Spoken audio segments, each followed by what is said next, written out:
Shalom, Shalom. bertemu kembali bersama kami, The Same Ministry.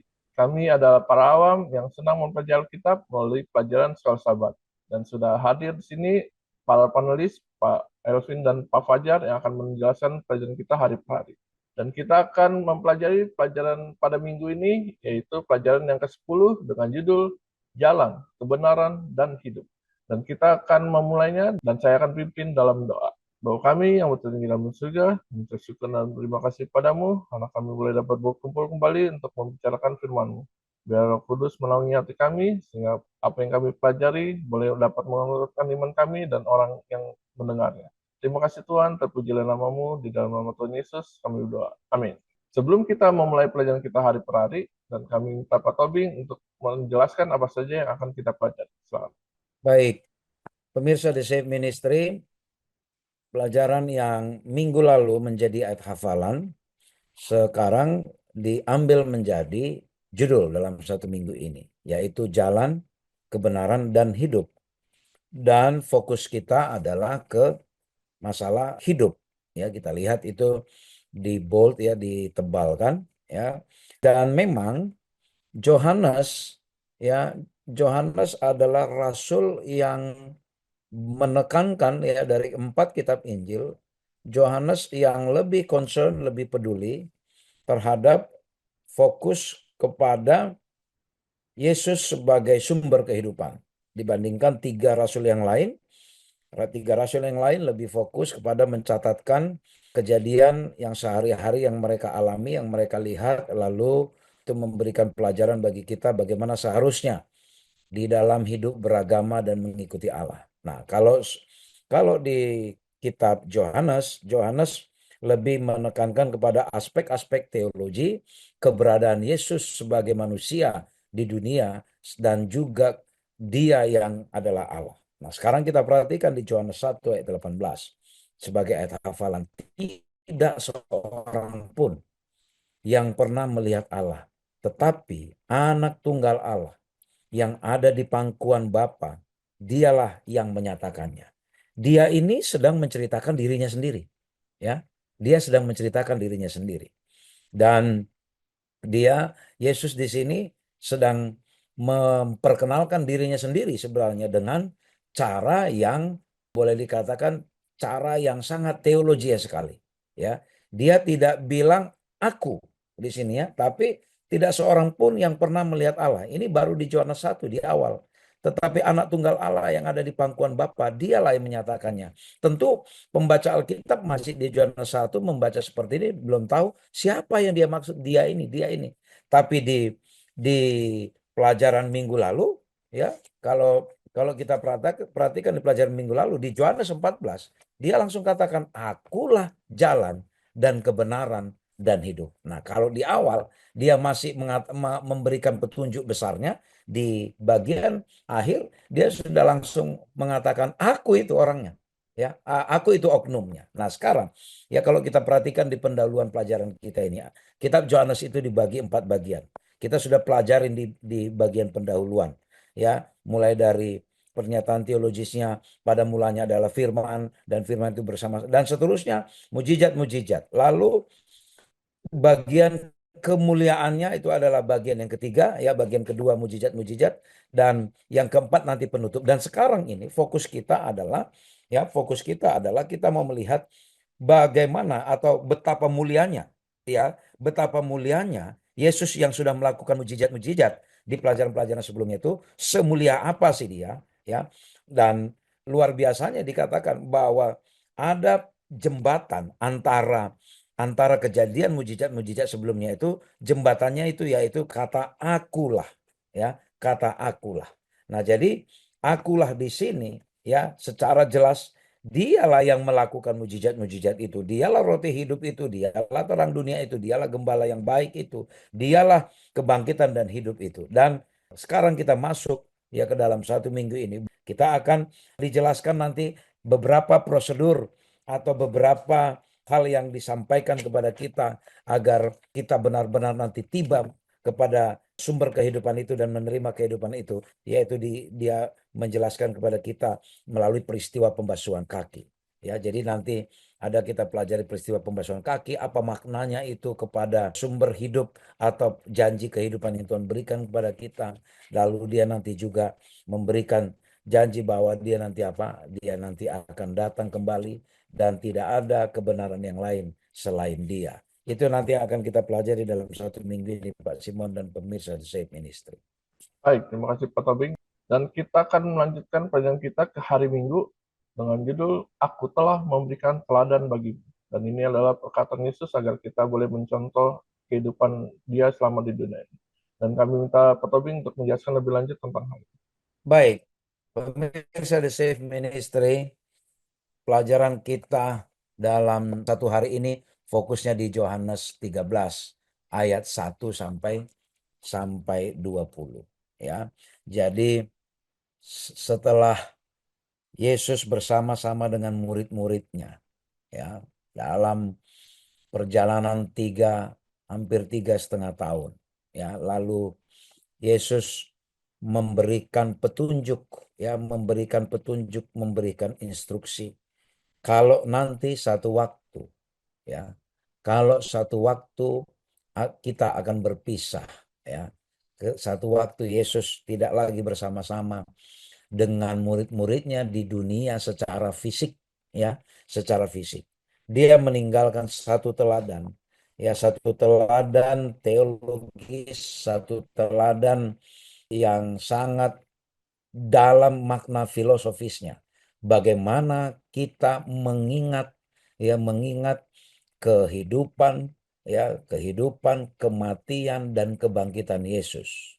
Dia meninggalkan satu seremoni yang Allah mau, yang Yesus mau itu menjadi peristiwa yang sangat dalam bagi kita mengingat ya, agar mempertahankan hubungan kita kepada Yesus, mengingatkan bahwa kita perlu kerendahan hati. Sama seperti Yesus ketika mengatakan akulah jalan dan kebenaran dan hidup.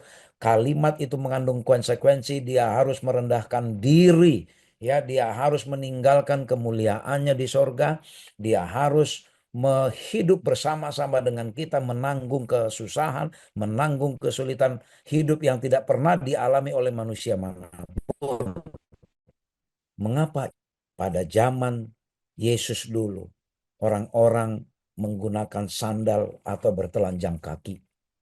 Jalanan berdebu dan kotor. Tidak seperti sekarang sudah banyak aspal ya, atau mungkin jalan di beton. Jalan dulu berdebu ya. Jalan yang mungkin ketika musim hujan lumpurnya luar biasa ya. Sudah menjadi kebiasaan di zaman dulu bagi seorang hamba atau budak untuk apa? Untuk membasuh kaki orang yang datang untuk makan. Jadi pemirsa The Safe Ministry, ketika tuan rumah mengundang tamunya ke jamuan makan, maka tamu yang datang ini sebelum masuk ke rumah akan dibasuh kakinya oleh budak si tuan rumah. Ya, tubuh kita harus bersih.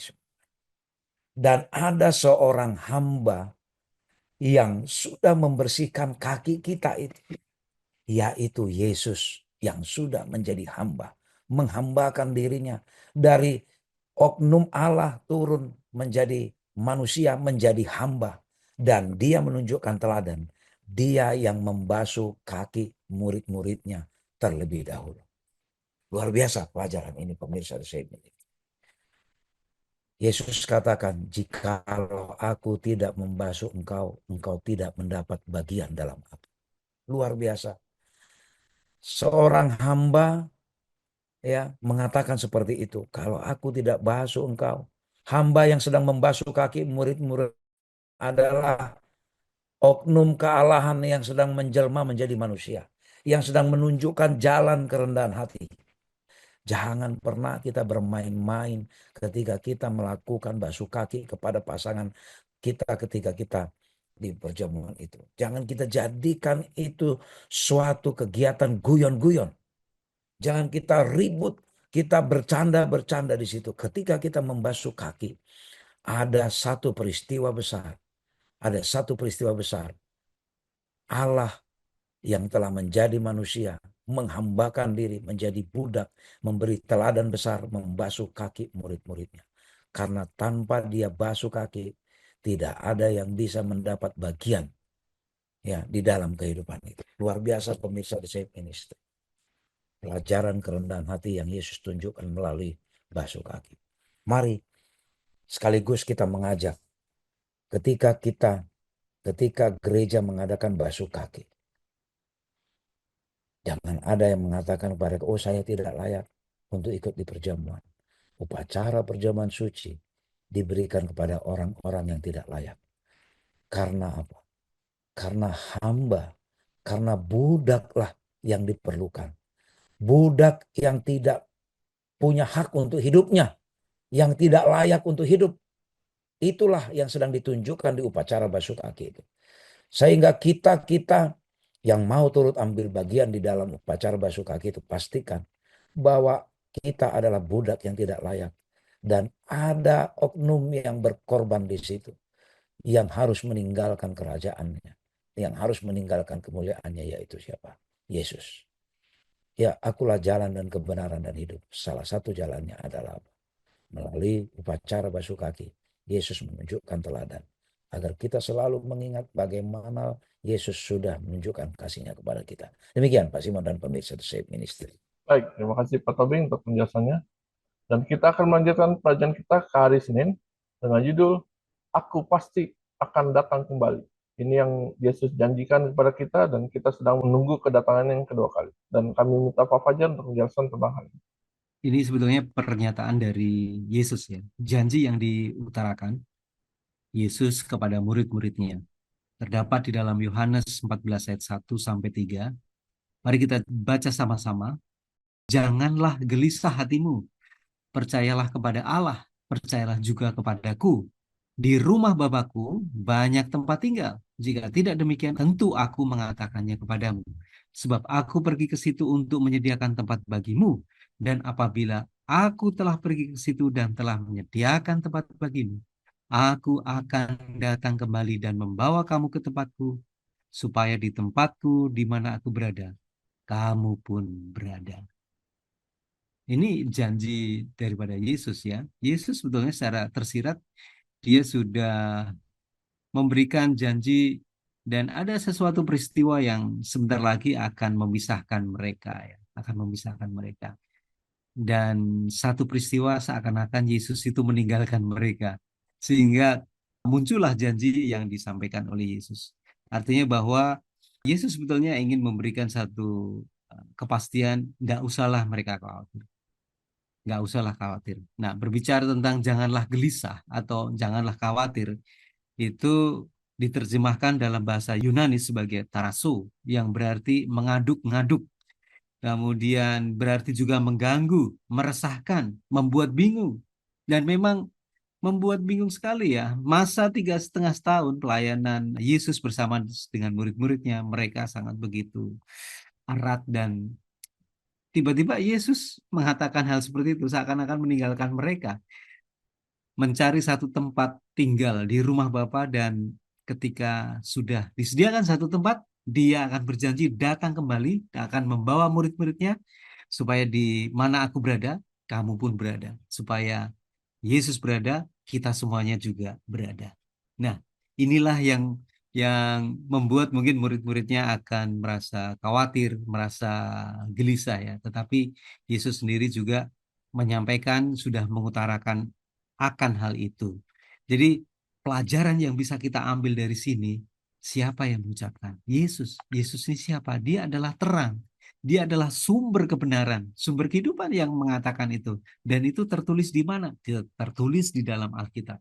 Bila mana kita percaya, menaruh iman kita, percaya bahwa Alkitab adalah firman Tuhan yang ditulis oleh sokongan dukungan dari Roh Kudus, bahwa itu datangnya daripada Tuhan ya, daripada surga itu sendiri, tentunya kita juga akan percaya apa yang sudah tertulis di dalam kitab tersebut. Perkataan Yesus, apabila aku pergi, aku akan datang kembali, membawa kamu ke tempatku, supaya di tempat di mana aku berada, kamu pun berada. Ini memberikan satu pengharapan bagi kita semuanya. bahwa Yesus itu berbicara tentang waktu yang akan datang, berbicara untuk saat ini, untuk yang akan datang, supaya kita itu betul-betul menaruh percaya akan janji daripada Yesus bahwa peristiwa itu akan terjadi dan kita akan bersama-sama dengan Yesus tinggal di kerajaan surga. Inilah yang menjadi satu dasar pengharapan kita adalah kedatangan Tuhan. Kembali pada kali yang kedua, bukan hanya karena pengenapan nubuatan kitab suci saja, tetapi ini merupakan satu pengharapan bagi kita semuanya dan lebih pasti lagi didasarkan kepada iman dan keyakinan kita. Tentunya janji dan harapan ini merupakan ya kegenapan ya dari nubuatan-nubuatan kitab suci dan menjadi satu dasar keyakinan kita, iman kita sebagai umat-umat yang percaya dan memiliki iman kepada Yesus. Demikian Pak Simon dan pemirsa Desa Kristen. Baik, terima kasih Pak Fajar untuk penjelasannya. Dan kita akan mencium perjalanan kita ke hari Selasa dengan judul Akulah Jalan, Kebenaran, dan Hidup. Dan kami minta Pak Tobing untuk menjelaskan lebih lanjut tentang hal ini. Selamat. Baik, pemirsa The Safe Ministry meneruskan penjelasan yang sudah diuraikan oleh panelis Saudara Fajar ketika Yesus mengatakan janganlah gelisah hatimu. Janganlah biarkan hatimu diaduk-aduk. Ya, itulah kira-kira tadi penjelasan Saudara Fajar. Lalu di ayat 4 itu Yesus masih meneruskan, dan kemana aku pergi, kamu tahu jalan ke situ. Tiba-tiba datanglah Thomas bertanya. Ya, jadi memang Thomas ini ya kalau kita perhatikan dan juga nanti mungkin kita juga sudah tahu ketika peristiwa kebangkitan Yesus pun dia adalah orang yang sangat sangat realistis dan logis ya. Kalau dia tidak lihat, dia tidak rasakan, dia bertanya sangat sangat mendalam. Orang yang tidak mudah diyakinkan. Thomas bertanya, Tuhan, ya ayat 5, kami tidak tahu kemana engkau pergi. Jadi bagaimana kami tahu jalan ke situ? Logis ya pertanyaan seperti ini. Ya, bagaimana kami tahu jalan ke situ? Kami aja nggak tahu kamu mau kemana pergi gitu ya. Jadi kalau misalnya Saudara Fajar bilang ke saya, Saudara Elvin nggak usah khawatir hatimu. Aku akan pergi ya. Aku akan pergi menyediakan tempat dan nanti aku akan datang lagi jemput kamu. Dan kamu tahu kok kamu tahu jalan ke situ. Kemana jalanmu? Kamu belum kasih tahu kamu mau kemana. Thomas tanya seperti itu. Lalu Yesus jawab ya. Yesus jawab di ayat 6. Inilah ya yang salah satu ayat yang populer yang menjadi ayat hafalan kita di minggu lalu kalau tidak salah itu ya di Yohanes 14 ayat 6. Kata Yesus kepadanya, akulah jalan dan kebenaran dan hidup. Tidak ada seorang pun ya, tidak ada seorang pun yang datang kepada Bapa kalau tidak melalui aku. Wah, ini ya luar biasa ini. Jadi jalan apa yang dimaksud? Jalan menuju Bapa. Ya, jalan yang menuju Bapa. Siapa Bapa itu? Ya, siapa Bapa itu? Bapa itu adalah Allah. Ya, semua ini adalah firman logos. Yesus dan Bapa itu satu dulunya. Ya, jadi dia akan pergi ke sana untuk bisa pergi ke rumah yang disediakan Yesus itu. Kita dikasih tahu dulu bahwa akulah jalan dan kebenaran dan hidup. Tidak ada yang sampai ke sana kalau tidak melalui aku. Ya. Lalu di ayat 18, di Yohanes 1 ayat 18 ini menarik juga. Ya, Yohanes 1 ayat 18 coba kita perhatikan, kita buka sama-sama. Ya, Yohanes 1 ayat 18 mengatakan seperti ini. Tidak seorang pun yang pernah melihat anak Allah. Ya, ini persis ayat hafalan kita. Tetapi anak tunggal Allah yang ada di pangkuan Bapa, dialah yang menyatakannya. Nah, jadi di sini anak tunggal Allah lebih tepat dikatakan diterjemahkan unik di sini ya. Dia yang telah menyatakan Bapa. Ya, menyatakan dalam ayat ini adalah apa? Kata kerja exegeomai ya, yang berarti menjelaskan, menafsirkan, exposition ya. Nah, dari sinilah kita sering mendengar istilah exegesis ya. Exegesis itu adalah membiarkan ayat-ayat Alkitab itu menerangkan ayat itu sendiri. Itu exegesis ya. Jadi Yesus Kristus dikatakan penghubung kepada Bapa. Yesus Kristus adalah yang menjelaskan, yang menafsirkan. Jadi artinya kalau mau tahu siapa Bapa, ya kalau mau tahu siapa Bapa, ya tahulah siapa, harus tahu siapa Yesus. Ya, kalau mau lihat Bapa, lihat Yesus. Itu maksudnya. Ya karena dia adalah eksegesis dari Bapa, penjelasan dari Bapa itu sendiri. Jadi Yesus menyatukan 3 istilah. Dia jalan, dia kebenaran, dan dia hidup. Nah, jadi pemirsa The Save Ministry, ya, pemirsa The Save Ministry, kita akan mendapat bagian, ya, kita akan mendapat atau kita akan diperkenankan tinggal di rumah yang disediakan oleh Yesus itu, yang di rumah Bapaknya, ya, aku akan kembali, ya, menyediakan rumah di rumah Bapakku dan dia akan kembali, ya. Tapi supaya kita mendapat bagian dari situ, kita harus menerima Yesus sebagai eksegesisnya Bapa, sebagai penjelasan, sebagai penafsirannya Bapa. Jadi Yesus adalah persis, ya, persis sama dengan Bapa karena dia adalah gambaran dari Allah itu sendiri. Artinya apa? Yesus sebagai anak tunggal Allah satu dengan Bapanya. Jadi ada banyak doktrin yang kuat yang dalam dijelaskan kepada kita di sini. Satu, ya, doktrinnya Yesus adalah Allah. Yang kedua, Yesus adalah bagian dari ketritunggalan Allah. Dan yang ketiga adalah Yesus adalah Allah yang tinggal di sorga itu. Dan yang berikutnya adalah tidak ada yang sampai kepada Yesus, tidak ada yang sampai ke sorga kalau tidak melalui Yesus. Maka kita harus mau menerima Yesus sebagai apa? Allah kita sebagai Mesias. Demikian Pak Simon makna yang dalam yang diajarkan kepada kita. Oleh karena itu kita ada jalan kebenaran dan hidup yang lain kecuali di dalam diri Yesus. Terima kasih Pak Tobing untuk penjelasannya. Dan kita akan melanjutkan pelajaran kita ke hari Rabu dengan judul Akulah Kebenaran. Dan kami minta Pak Fajar untuk menjelaskan tentang hal itu. Ya, melanjutkan apa yang diutarakan oleh panelis saudara Elvin ya, jalan kebenaran dan hidup ya. Siapa sebetulnya sumber kehidupan ini? Dan Yesus katakan, akulah kebenaran, akulah kebenaran. Di dalam Yohanes 1 ayat 14, itu sebetulnya sudah diceritakan. Firman yang bersama-sama dengan Allah itu, dan sebenarnya firman itu adalah Allah, itu sudah menjadi manusia. Ya, di dalam Yohanes 1 ayat 14 ya, firman itu telah menjadi manusia dan diam di antara kita, dan kita telah melihat kemuliaannya, yaitu kemuliaan yang diberikan kepadanya sebagai anak tunggal Bapa, penuh kasih karunia dan kebenaran. Nah, ayat yang ke-17, sebab hukum Taurat diberikan oleh Musa, tetapi kasih karunia dan kebenaran datang oleh Yesus Kristus.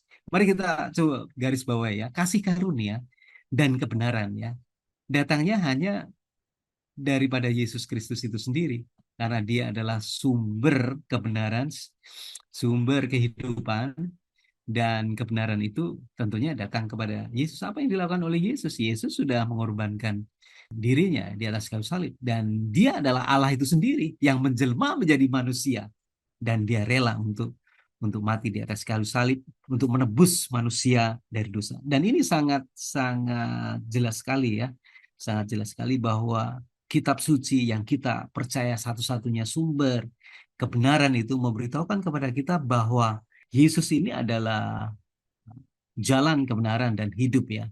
Kebenaran itu selalu dihubungkan dan dikaitkan dengan Yesus.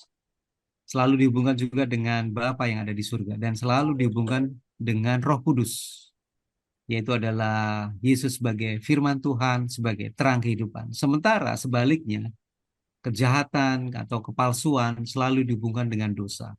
Kejahatan yang dikuasai oleh setan dan dosa yang dikuasai oleh setan itu sendiri.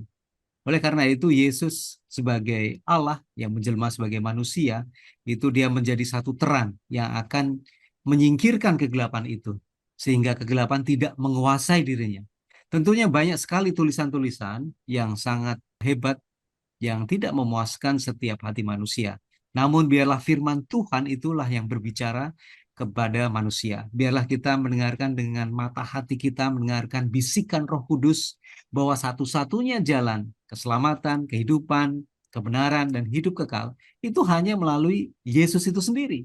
Ya, Yesus bukan hanya perwujudan dan kebenaran ya, namun dia adalah kebenaran itu sendiri. Kebenaran bukanlah sebuah konsep dan sebuah rancangan daripada manusia, namun kebenaran adalah sesuatu pribadi, yaitu ada di dalam Yesus itu sendiri. Sehingga tidak heran dia mengatakan bahwa akulah adalah jalan, kebenaran, dan hidup. Dan dia memberikan janji yang kehidupan kekal bagi setiap manusia yang percaya dan menaruh imannya hanya satu-satunya kepada Yesus Kristus. Demikian Pak Simon dan pemirsa di Safe Ministry. Baik, terima kasih Pak Fajar untuk penjelasannya.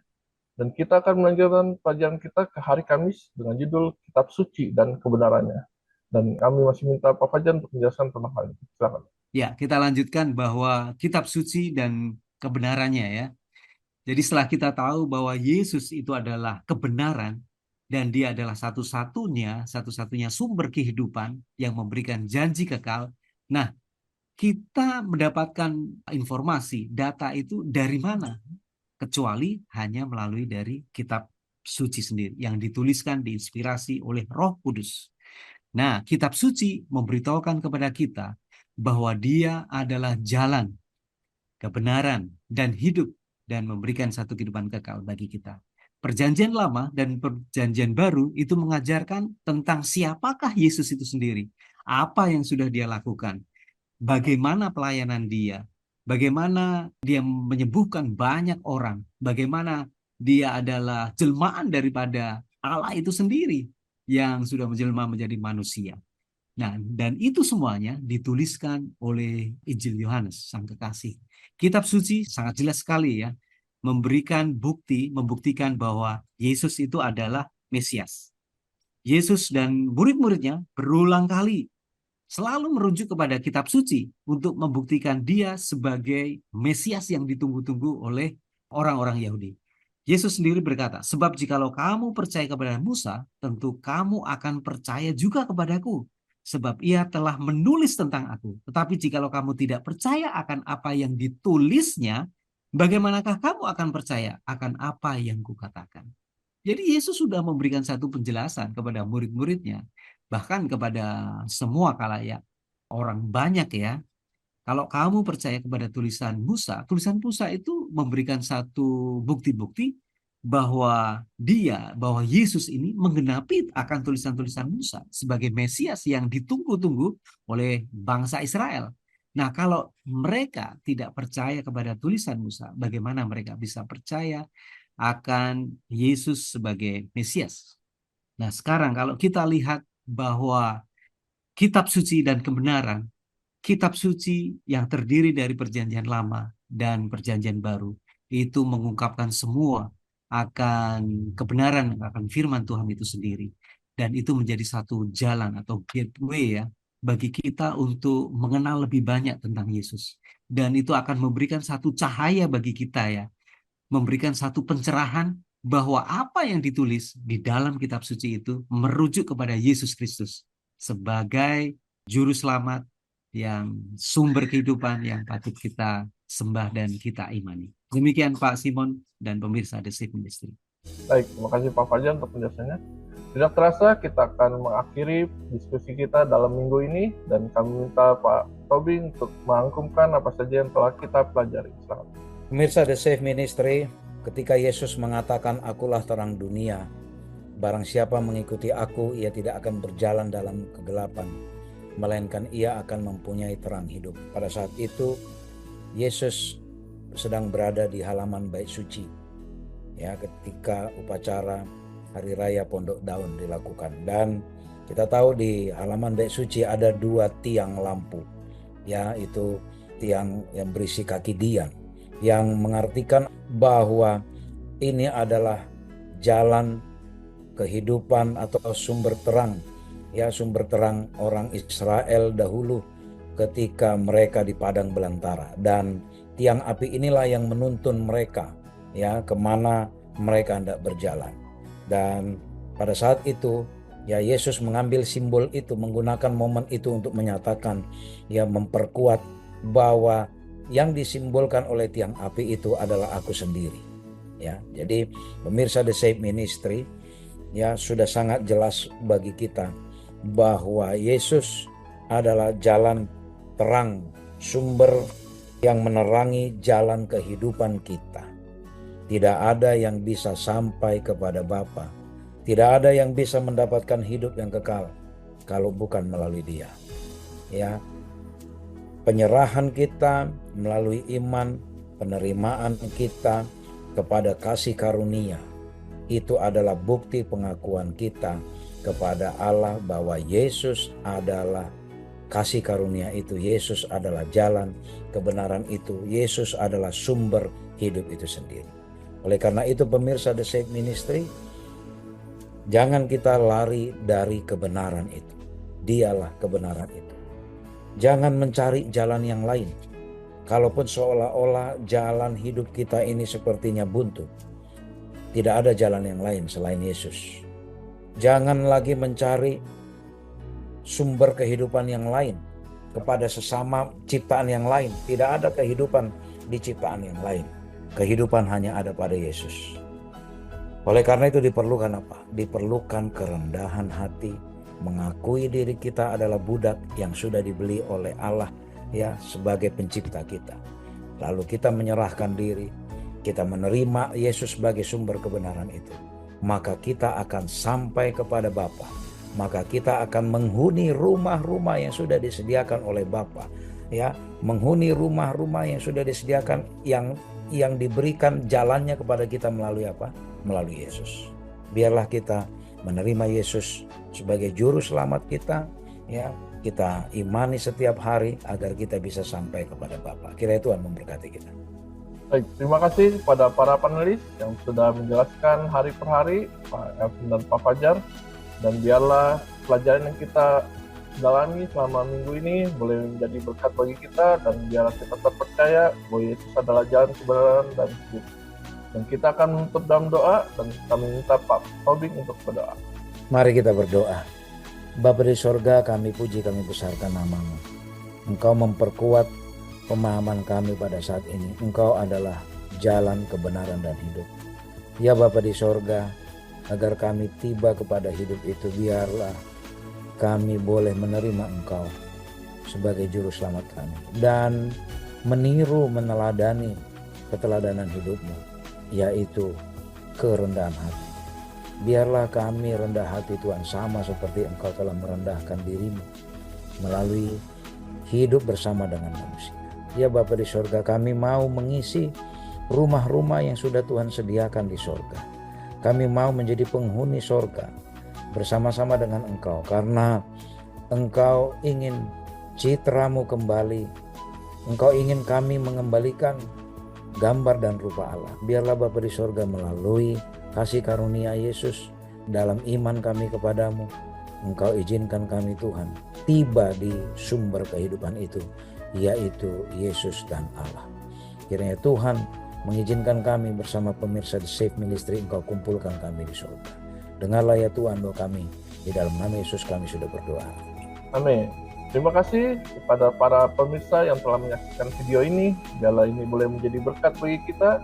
Dan jika Anda berkenan, Anda boleh menyukai video ini, berlangganan channel kami, dan mengkomen dan membagikan juga agar orang lain boleh dapat berkat. Sampai bertemu di pelajaran minggu depan. Shalom. Shalom. Shalom. Tuhan Tuhan memberkati.